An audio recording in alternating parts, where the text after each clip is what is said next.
پورے قرآن میں یہ پہلے بتا دوں، لفظ رمضان ایک بار آیا۔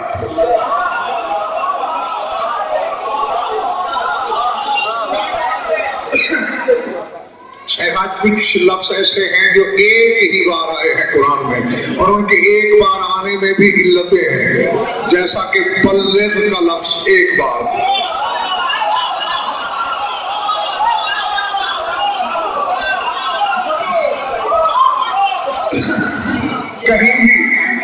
کہیں بھی میاں صاحب پورے قرآن میں دیکھ لیں، چیلنج علماء کو کہیں نہیں ملے گا کہ یا ایھا الرسول بلغ الصلاۃ، اے رسول تبلیغ کر نماز کی، بلغ الصیام تبلیغ کر روزے کی،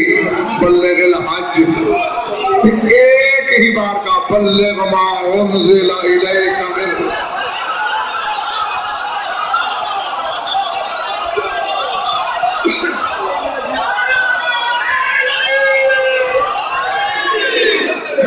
پتہ نہیں کون کس طرح میں سن رہا ہے، تبلیغ کر اس چیز کی جو نازل ہوئی، تو پھر پہنچایا کیا رسول نے؟ نماز، روزہ، حج، زکوٰۃ، خمس، جہاد، من کنت مولا۔ تو 14 صدیاں پہلے میدان غدیر میں فیصلہ ہو رہا ہے کہ نماز روزہ منبر پہ بیٹھ کے بتانے والا مبلغ نہیں ہوتا، علی ولی اللہ بتانے والا